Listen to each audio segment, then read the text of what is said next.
최근 인천 미추홀구를 포함 전국 각지에서 전세 사기 사건이 발생하면서 전세 보증금을 돌려주지 않은 임대인들이 신상을 공개하는 나쁜 집주인이라는 사이트가 등장했습니다.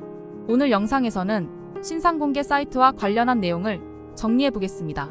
최근 국내에서는 인천부터 시작해 동탄, 대전 등 전세 사기로 인한 피해가 극심한데요. 이에 국회는 지난 2월 악성 임대인을 막기 위한 주택도시기금법 개정안과 민간 임대주택에 관한 특별법 두 가지 법안을 제출했는데요. 오는 9월부터 시행 예정입니다. 다만 일부 전세 사기 피해자가 1억 원 이하 전세 계약인 점, 개정안이 효력을 지니는 9월 전에 발생하는 전세 사기 피해는 막을 수 없다는 점에서 실효성 문제가 불거졌습니다. 그러던 중 지난 4월 나쁜 집주인이라는 사이트가 등장합니다. 사이트 운영진은 홈페이지에 세입자가 평생 피땀 흘려번 돈을 갈취하고도 벌금형 정도의 가벼운 처벌로 죗값을 치르고 갈취한 돈으로 잘 먹고 잘 사는 나쁜 집주인을 고발한다고 개설 이유를 밝혔는데요. 운영진은 최근 빌라왕 사태로 돌아가신 세 분 모두 1억 원 이하의 금액을 피해봤다며 현재 상당수 전세 자금 피해자가 1억 원 이하의 전세 계약을 한 것으로 아는데 어째서 금액에 하한을 뒀는지 이해가 안 된다고 덧붙였습니다. 사실 신상 공개 사이트는 나쁜 집주인 이전에도 있었습니다. 대표적인 신상 공개 사이트가 바로 이른바 배드파더스로 불렸던 양육비 안 주는 사람들입니다. 2018년 7월 설립된 이 사이트는 이혼으로 인해 배우자에게 양육비와 위자료를 지급할 의무가 있음에도 불구하고 이를 미지급한 사람들의 신상을 공개하고 있습니다. 이 사이트를 설립한 구본창 대표에 따르면 이들이 3년간 활동하며 해결한 양육비 문제는 약 900건에 달한다고 합니다. 또 다른 사이트로는 2020년 등장한 디지털 교도소입니다. 앞서 법원은 아동 성착취물 사이트 웰컴 투 비디오 운영자 손정우에 대해 미국 송환을 거부하고 징역 2년이라는 솜털 처벌을 내리면서 국민들의 분노가 커진 바 있는데요. 디지털 교도소는 손 씨의 신상을 공개하면서 누리꾼들의 지지를 받았습니다. 하지만 그 이후 성착취물 제작 혐의로 디지털 교도소에 신상이 공개된 한 대학생이 억울함을 호소하며 숨진 채 발견됐고 한 의대 교수는 겨우 누명을 벗었지만 낙인 후유증에 시달리기도 했습니다. 게다가 디지털 교도소 운영진이 마약 사범이며 불법 도박 사이트 등을 홍보하며 돈을 벌었던 것이 드러나며 찬반 논란이 커졌습니다. 신상 공개 사이트가 생겨나는 이유로는 사법부 불신과 정부의 약한 공적 구제 조치 등이 꼽히는데요. 사법부가 가해자를 제대로 처벌하지 못하고 정부가 피해자를 제대로 구제하지 못한다는 겁니다. 다만 이 같은 사적 제재는 법치주의의 근간을 흔드는 행위이기도 합니다. 신상 공개 사이트에 대해 찬성하는 입장은 주로 법적 처벌 강도가 너무 미미하다는 겁니다.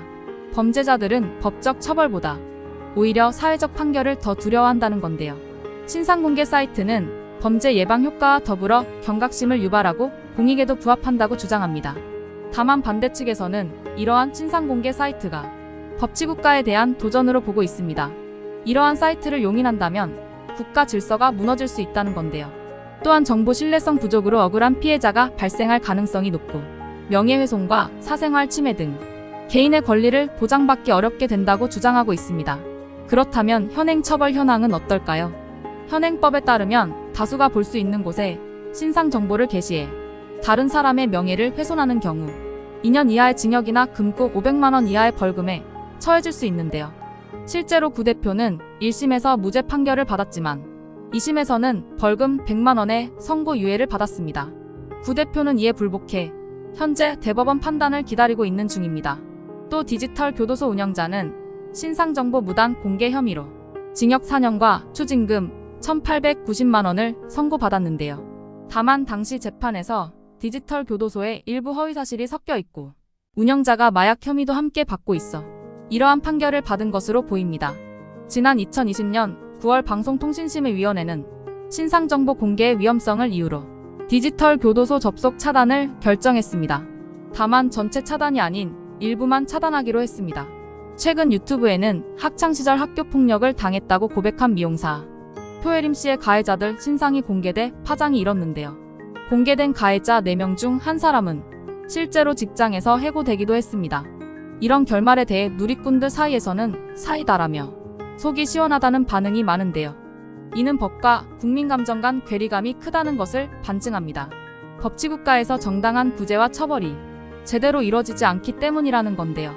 예컨대 정부는 전세 사기 사건이 불거진 지 꽤 됐음에도 제대로 된 대책을 내놓지 못하고 있고, 국회에서도 악성 임대인 신상공개법을 통과시키면서 나쁜 집주인 홈페이지를 제어하기는커녕 발을 맞추는 모양새를 취했습니다. 법원도 명확한 판단을 내리지 못해 양한들 대법원 판결을 1년 이상 미루고 있습니다.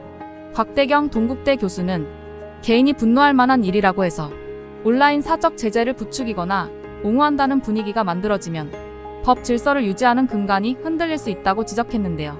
국민들이 개인에 의지하지 않도록 국가가 적극적으로 제도적 정비에 나서야 할 것입니다. 안정적인 사회는 시민이 신뢰하는 공권력과 사법 체계를 바탕으로 이뤄지기 때문입니다. 토마토픽이었습니다.